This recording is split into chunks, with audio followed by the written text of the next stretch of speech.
Perkenalkan, nama saya Alfiana, NPM 28. Di sini saya akan menjelaskan tugas UAS yaitu Sejarah Agama Kristen Protestan dari zaman ke zaman. Yang pertama oleh Martin Luther pada tahun 1517 dengan 95 dalilnya, di mana setelah Martin Luther mengajar di University Wittenberg atau Paus Leo, ia menjalankan praktik indulgensi yang baru pertama, di mana pengampunan dosa bisa dapat dikatakan oleh siapapun. Syarat hanya dua, mau dan punya uang. Paus Leo memang sedang menggalang dana untuk rekonstruksi Basilika Santo Petrus di Roma. Salah satu yang sangat mendukung langkah ini adalah birawan Johann Titus dari Ordo Dominican. Jangankan pada masih bernama Tesel meyakinkan indulgensi bisa diberikan kepada orang yang sudah meninggal asalkan bayarannya. Membuka pengetahuan dalam skala yang lebih luas, efek yang bersamaan timbul adalah aktivitas pelayaran dan perdagangan antar samudra menjadi lebih sering dilakukan dari abad-abad sebelumnya. Di era ini juga memunculkan intelektual seperti Luther yang menentang tindakan gereja yang dianggap tidak masuk akal, dan Luther yang geram terhadap pemahaman indulgensi gereja kemudian melakukan tindakan nekat. Baginya indulgensi macam itu justru bertentangan dengan doktrin bahwa pengampunan datang dari iman dan karunia ilahi. Luther membawa palu kemudian mengayunkan keras-keras paku di pintu gereja Wittenberg pada tanggal 31 Oktober 1517.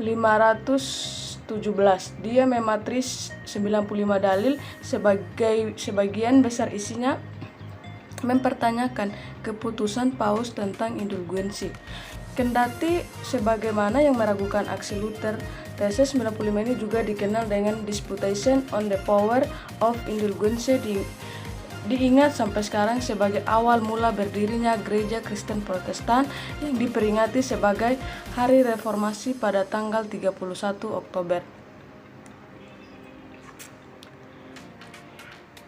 Adapun sejarah Kristen modern dari zaman ke zaman meliputi agama Kristen dari zaman modern awal sampai sekarang, di mana sejarah model awal dari Kristenan biasanya dimulai dengan Reformasi Protestan yang menurut dari Martin Luther tadi 1517 sampai 1525, biasanya sekitar 1500 dan berakhir pada abad ke-18 dengan kemunculannya revolusi industri dan peristiwa menjelang revolusi Prancis tahun 1789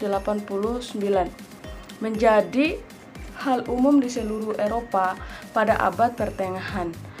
Kekristenan menyebar di seluruh dunia pada abad penjajahan, di mana kekristenan menjadi agama yang terbesar di dunia.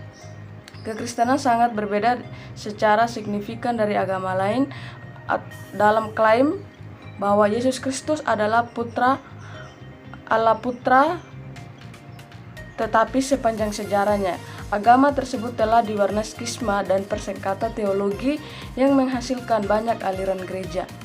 Cabang-cabang Kristen terbesar adalah Gereja Katolik Roma dan Gereja Ortodoks Timur dan gereja-gereja Protestan. Setelah kejatuhan Konstantinopel, kekristenan terbagi menjadi dua wadah berbeda, Gereja Barat dan Gereja Timur.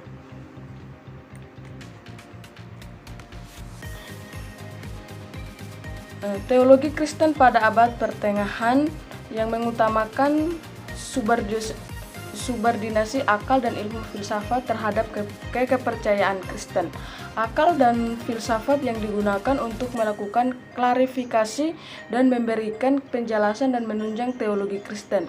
Keduanya juga yang tidak digunakan untuk menentang atau memberikan kritik atas doktrin-doktrin kepercayaan Kristen. Pada abad pertengahan terdapat ilmuwan yang mencoba memadukan antara akal dan wahyu dari Alkitab, antara lain Anselmus, Petrus Abelardus, dan Thomas Aquinas.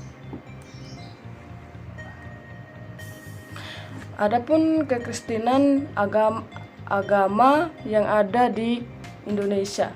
Kedua di Indonesia setelah Islam. Indonesia juga memiliki penduduk Kristen terbesar dari kedua Asia di Asia Tenggara setelah Filipina, di mana penduduk Protestan terbesar di Asia Tenggara dan penduduk Kristen terbesar keempat di Asia Filipina, Cina dan India.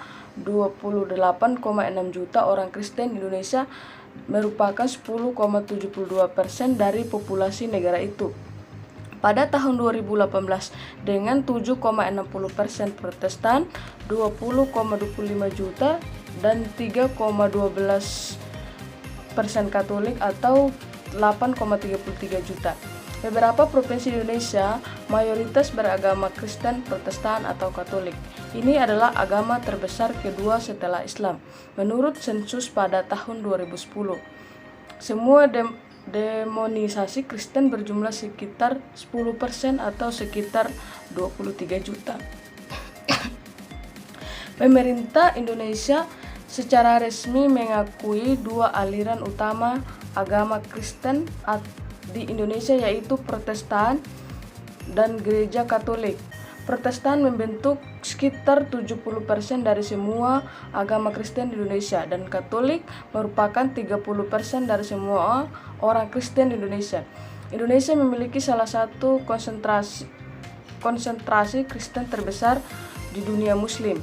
Belakangan ini laju pertumbuhan dan penyebaran agama Kristen telah meningkat, terutama di kalangan minoritas Tionghoa. Itulah penjelasan dari saya, di mana sejarah agama Kristen Protestan dari zaman ke zaman. Sekian dan terima kasih.